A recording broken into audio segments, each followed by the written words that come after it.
आजादी के बाद से आरएसएस और जनसंघ की सोच थी, उस वक्त कोई बीजेपी नहीं थी। जनसंघ की सोच निजीकरण की थी कि निजी क्षेत्र ही अपने देश को आगे ले जा सकता है। सोशलिज्म की बात नहीं थी, पब्लिक सेक्टर की बात नहीं थी। जब हम ये बड़े बड़े कारखाने बीएचएल हुए, तरह तरह के बड़े एचएएल हुए, ये आलोचना की जाती थी कि ये क्या जरूरत है इस सब कारखानों की। सोशलिज्म की पूरे विश्व में इंदिरा गांधी जी के सोशलिज्म पर, नेशनलाइजेशन पर आलोचना की जाती थी।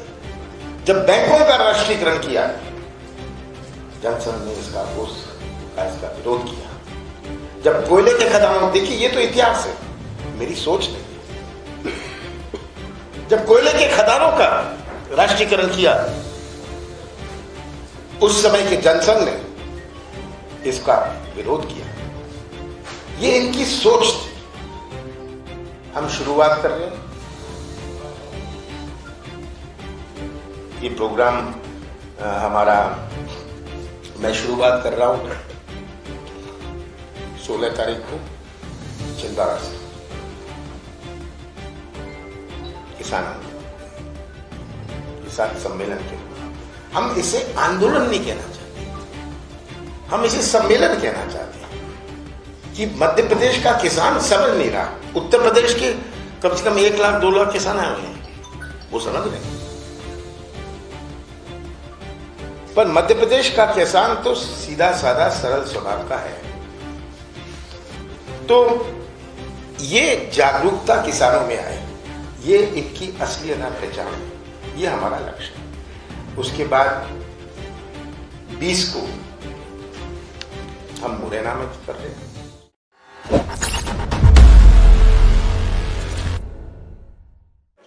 आज देश के लाखों किसान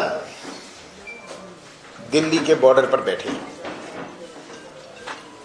समझदार किसान है, ये 30, 40, 50 साल वाले किसान नहीं है जो 30, 40 साल पहले जिनको ज्ञान नहीं था। ये वो किसान है जिनको ज्ञान है, जो समझ है। आज का किसान एक मॉडर्न दुनिया में है, वह कानून समझता है, वह नियम समझता है, और वो इसलिए बैठे हैं। वो प्रतिनिधित्व केवल अपने गांव का या अपने प्रदेश का नहीं कर रहे, वह प्रतिनिधित्व अपने देश के हर किसान का कर रहे हैं। मैं आज जब आपको संबोधित कर रहा हूं, मैं संबोधित पत्रकारों को भी कुछ बात कहना चाहता हूं। एक समय था जब अपना देश फूड, गल्ले का आयात करता था। हम नेट इंपोर्टर थे फूड ग्रेड के, आज हम नेट एक्सपोर्टर हैं फूड ग्रेड के। ये बहुत बड़ी उपलब्धि अपने देश की है। उस समय अमेरिका से PL 480 में घी आता था, और सबसे बड़ा कदम अगर किसी कांग्रेस सरकार ने उठाया, वे लाल बहादुर शास्त्री जी हों, वो इंदिरा गांधी जी हों, पंडित जवाहरलाल नेहरू हों, कि अपने कृषि क्षेत्र में कैसे क्रांति आए। क्योंकि भारत गांव में बसा था, भारत शहरों में नहीं बसा था। ये शहर तो पिछले 25, 30, 40 साल का फैशन बना है। आपने देखा भोपाल भरते हुए, इंदौर भरते हुए। ये हमें फैक्ट्स याद रखने हैं कि इसका इतिहास क्या है। सबसे बड़ा कदम जो उठाया था वो फूड ग्रेन टेकओवर का था। ये फूड ग्रेन टेकओवर में उस वक्त कोई MSP नहीं होता था, फूड कॉरपोरेशन नहीं थी, कोई MSP नहीं था। एग्रीकल्चरल प्राइसेस कमीशन बनाई गई ताकि वो MSP समर्थन मूल्य घोषित करें। फूड कॉरपोरेशन ऑफ इंडिया बनाई गई। ये इतिहास है और ये इतिहास जानना बहुत जरूरी है अपने देश की कृषि क्षेत्र में और मध्य प्रदेश के संदर्भ में। मध्य प्रदेश के संदर्भ में हमारे छोटे छोटे किसान थे, बाजरा बोते थे। मैंने खुद देखा हुआ है 79 में कितने किसान थे जो गेहूं से जुड़े थे, जो सोयाबीन से जुड़े थे, जो मक्का से जुड़े थे। छोटे छोटे किसान थे, सिंचाई की कोई सुविधा नहीं थी, तो उनको एमएसपी से कोई मतलब नहीं था। वो तो आसपास के गांव में बेच के अपना गुजारा करते थे। वो मंडी, हमारा मंडी एक्ट बना, मंडी से उनका कोई लेना देना नहीं थी कि मंडी के लिए तो सामान ही नहीं था, उतना तो उत्पादन ही नहीं था। तो हम मध्य प्रदेश में एमएसपी से वंचित रह जाते थे क्योंकि एमएसपी लेने वाला कोई नहीं था। ये क्या कानून बना, ये कानून हमें समझने की जरूरत है। आजादी के बाद से आरएसएस और जनसंघ की सोच थी, उस वक्त कोई बीजेपी नहीं थी। जनसंघ की सोच निजीकरण की थी कि निजी क्षेत्र ही अपने देश को आगे ले जा सकता है। सोशलिज्म की बात नहीं थी, पब्लिक सेक्टर की बात नहीं थी। जब हम ये बड़े बड़े कारखाने बीएचएल हुए, तरह तरह के बड़े एचएल हुए, ये आलोचना की जाती थी कि ये क्या जरूरत है इस सब कारखानों की। सोशलिज्म की पूरे विश्व में इंदिरा गांधी जी के सोशलिज्म पर, नेशनलाइजेशन पर आलोचना की जाती थी। जब बैंकों का राष्ट्रीयकरण किया, जनसंघ ने इसका विरोध किया। जब कोयले के खदानों, देखिए ये तो इतिहास है, मेरी सोच नहीं है। जब कोयले के खदानों का राष्ट्रीयकरण किया, उस समय के जनसंघ ने इसका विरोध किया। ये इनकी सोच थी। अब ये कानून में क्या है? ये कानून हमारे कृषि क्षेत्र का निजीकरण कर रहा है। आज किसी को छूट है मंडी का स्टेटस लेने के लिए। बड़े बड़े उद्योग मंडी का एक विभाग बना सकते हैं, एक डिपार्टमेंट उनका बन जाएगा, मंडी विभाग। और सबसे ज्यादा इसमें जिसको संभावना भी थी एमएसपी मिलने की, ये संभावना समाप्त हो जाएगी। किसान जाएगा 2000 रुपए एमएसपी हो गएगा, छोड़ो जी 1700 में लेता हूं, लेना है लो, लेना मत लो। किसान कहां भटकेगा? ये जो निजीकरण इन्होंने कृषि क्षेत्र का किया है, इससे पैन कार्ड हो जाता, केवल पैन कार्ड की जरूरत है और आप व्यापार कर सकते हैं। आज जो व्यापारी है वो मंडी में रजिस्टर होता है, उसका रजिस्ट्रेशन होता है। आज उसको रोक रखावट है स्टॉक की, एसेंशियल कमोडिटीज एक्ट में, ये हटा दी गई है। तो आज कोई बड़ा उद्योग कहे कि मैं तो 50,000 1 लाख टन का स्टॉक कर लूंगा, आज तो कोई नहीं स्टॉक कर सकता। मार्केट कंडीशन इससे चेंज हो जाएगी, ऊपर नीचे दाम वो कंट्रोल कर सकता है। जैसे ही मार्केट में नहीं आया, भाव बढ़ेगा, वो बढ़े हुए भाव में हमारा जो उपभोक्ता है वो पिटेगा। तो ये कानून की बुनियाद हमें समझनी है। इसीलिए अकाली दल ने कहा हम एनडीए के सबसे पुराने फाउंडर मेंबर हैं, एनडीए के छोड़िए। जेजेपी ने अब छोड़िए, चौटाला वाली पार्टी ने, जेडीयू जो उनके साथ बिहार में, वो अपोज कर रहे हैं। ये मैं नहीं कह रहा, ये तो आप लोग ही लिख रहे हैं। ये अपोज कर रहे हैं, आरएलडी इसको अपोज कर रहा है। क्यों? क्या समझ नहीं? क्योंकि सबसे बड़ा खतरा आज एमएसपी का है। और अभी मैं आपको आंकड़े बताऊंगा कि क्या अंतर हुआ है मध्य प्रदेश में और देश में। मैं केवल मध्य प्रदेश के संदर्भ में बात करना चाहता हूं। तो आज एफसीआई का क्या रोल रहेगा अगर ये खरीदेंगे नहीं? जब ये टेक ओवर हुआ एफसीआई बनाया गया। एफसीआई प्रोक्योरमेंट करता था, एफसीआई हमारे राशन की दुकानों में बेचता था राज्य सरकार के थ्रू। हमारे पास बफर स्टॉक की जरूरत थी, मेरे ख्याल में 50 मिलियन टन, मैं भूल गया, मुझे इतना नहीं याद, पर एक दफा मैंने इस पर लोकसभा में भी चर्चा करी थी, इसीलिए मुझे याद है। 50 मिलियन टन हमारा बफर स्टॉक, एक ये बफर स्टॉक पूरा हो गया। अब ये खरीदी करे तो रखे कहां? तो CWC बनाया, सेंट्रल वेयर हाउसिंग कॉर्पोरेशन की वेयर हाउस बनेगी, पर खरीदने के लिए तो फंडिंग चाहिए।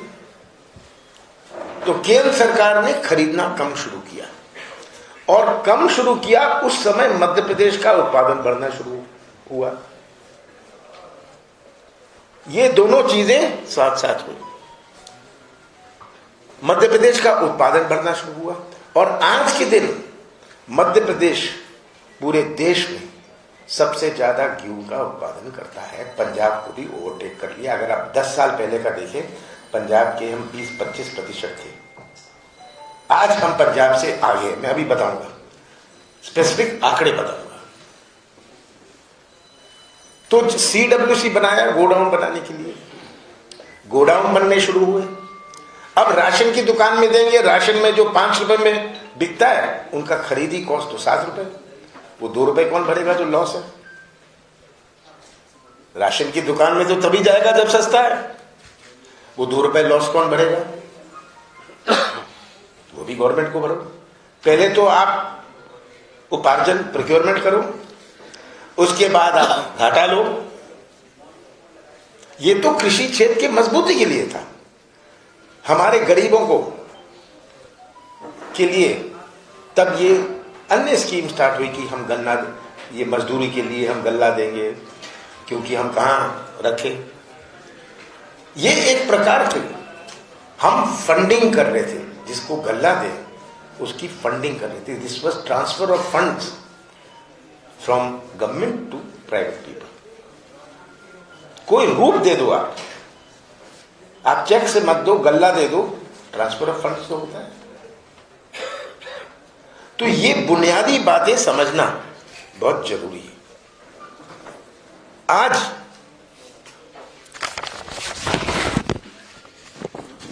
ये जो कानून बने, कोई कोर्ट में नहीं जा सकते। SDM की अपील है, कलेक्टर की अपील है, तब आप केंद्र में जाओ। किसान जिसने 5 क्विंटल बेचा है वो धक्के खाएगा, अपील करेगा, उसको पैसे नहीं मिलेंगे। तो इन्होंने कानून, उसका जो कानूनी उपाय था उसको भी खत्म कर दिया। किसान तो तभी बोल सकता है जब उसके पास खाद और बीज हो। खाद और बीज की मैन्युफैक्चरिंग तो किसान नहीं करता, वो तो गवर्नमेंट ही देती है कोऑपरेटिव्स के थ्रू। अगर ये कम कर दिया तो कौन किसके पास जाएगा खाद और बीज? निजी कंपनी के पास। तो निजी कंपनी खाद और बीज लेके जाएगी, कहेगी भाई खाद बीज हमारे पास है, तुम हमें दे, हमारे लिए कॉन्ट्रैक्ट फार्मिंग कर लो। तो कॉन्ट्रैक्ट फार्मिंग के लिए मजबूर कर देंगे। किसान सोचेगा मैं तो मर जाऊंगा। तो कॉन्ट्रैक्ट फार्मिंग की जो परमिशन दी गई है, कॉन्ट्रैक्ट फार्मिंग की जो परमिशन दी गई है, कोई भी कॉन्ट्रैक्ट फार्मिंग करे, बड़ा साधारण, बड़ा सरल लगता है, पर जिस किसान को खाद और बीज ना मिले वो तो मजबूर हो जाएगा कॉन्ट्रैक्ट फार्मिंग के लिए। इसीलिए ये 3 कानून बड़े काले कानून है। मैं बड़े संक्षेप में ये बात कह रहा हूं, पर ये पूरी व्यवस्था जो बदलने का प्रयास है, इसको बारीकी से समझने का, और खास करके आप जो समाज के भी एक प्रकार के रक्षक हैं, आपको समझना कि इसका प्रभाव हमारे मध्य प्रदेश पर क्या पड़ेगा। इसमें जहां 70% हमारा अर्थव्यवस्था कृषि क्षेत्र पर आधारित है,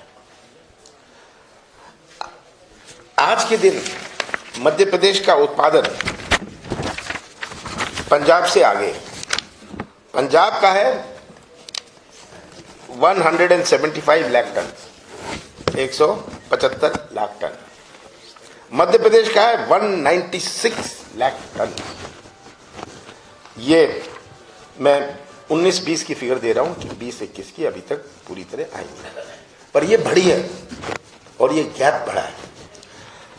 मध्य प्रदेश, पंजाब और हरियाणा 66%, 2/3 प्रोडक्शन करता है गेहूं का। केवल 3 प्रदेश। ये जो आंकड़े हैं ये सब इंटरनेट पर, कोई गुप्त आंकड़े सब इंटरनेट से मैंने भी निकाले। और अगर मध्य प्रदेश का गेहूं का उत्पादन बढ़ रहा है, हमारा जो प्रोक्योरमेंट एमएसपी कितने लोगों को मिलता है? प्रश्न ये है कि सबको एमएसपी मिल जाता है। मध्य प्रदेश में 20% लोगों को एमएसपी मिलता है। ये भी इंटरनेट का आंकड़ा। इसमें अगर हम एक किसान ने गेहूं का भी ले लिया, उसके बाद धान का भी ले लिया, तब 28% हो जाता है। पर अगर हम उसको एक परिवार माने तो ये 20% है। 18 लाख परिवारों को मिलता है। ये इंटरनेट का है, ये आप भी देख सकते हैं। और ये आंकड़े यहाँ करेक्ट करने की बात है। तो इससे सबसे ज्यादा प्रभाव अगर कोई प्रदेश देश में होता है वो मध्य प्रदेश, कि हम तो 20% वाले हैं। पंजाब तो 90% एमएसपी वाला है। हमारी जो संभावना है एमएसपी की, अब केंद्र सरकार क्या करती है? जब मैं मुख्यमंत्री था, हमने प्रोक्योरमेंट करी, हमने कहा हम सब खरीदेंगे किसान से। उन्होंने कोटा फिक्स किया। ये आप मंत्रालय से ये आंकड़े ले लीजिएगा। मैंने बहुत लड़ाई करी केंद्र से, मोदी जी तक गया। इन्होंने कहा हम बस भूल गया 60 लाख टन का करेंगे। हमने 72 लाख टन खरीदा। 12 लाख टन का पैसा कहां से लाएंगे? इन्होंने कहा नहीं, आपने बोनस दे दिया। कुछ आपको याद होगा, उन्होंने ये कहा कि आपने बोनस दे दिया इसलिए हम नहीं देंगे। तो 12 लाख टन का हमें खुद फंडिंग करनी पड़ी। तो केंद्र सरकार की इस सोच में बहुत बड़ी खोट है। आज हमें अपनी कृषि क्षेत्र में क्रांति लानी है। हमने प्रयास किया था कर्जा माफ करें। कर्जा माफ करना माने ट्रांसफर ऑफ फंड्स, हम तो बैंक को देते हैं। तो किसान का तकड़ गया। जो हुआ वो आंकड़े विधानसभा में आ गए। तभी शिवराज सिंह जी झूठ बोलते रहे, ये तो विधानसभा में उन्होंने खुद रख दिए। दूसरा किस्त था, तीसरा किस्त चालू होने वाला था। चलिए वो बात तो बीती हुई बात है। तो आज ये सबसे बड़ा चिंता का विषय है और यही मैं आप सबका ध्यान आकर्षित करना चाहता था। किसान को इतनी बात समझ नहीं आ रही। हम शुरुआत कर रहे हैं। ये प्रोग्राम हमारा, मैं शुरुआत कर रहा हूं 16 तारीख को छिंदवाड़ा से, किसान आंदोलन, किसान सम्मेलन के। हम इसे आंदोलन नहीं कहना चाहते, हम इसे सम्मेलन कहना चाहते हैं कि मध्य प्रदेश का किसान समझ नहीं रहा। उत्तर प्रदेश के कम से कम 1 लाख 2 लाख किसान आए हुए हैं, वो समझ रहे हैं। पर मध्य प्रदेश का किसान तो सीधा साधा सरल स्वभाव का है। तो ये जागरूकता किसानों में आए, ये इनकी असलियत पहचान है, ये हमारा लक्ष्य है।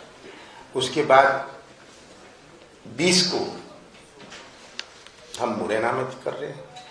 तब अभी आपको बता देंगे क्या है प्रोग्राम, मैं उसमें ज्यादा जाना नहीं चाहता। अभी कल की बात है कि अब ये सब चालू हुआ, नकली खाद बीज भी चालू हो गया।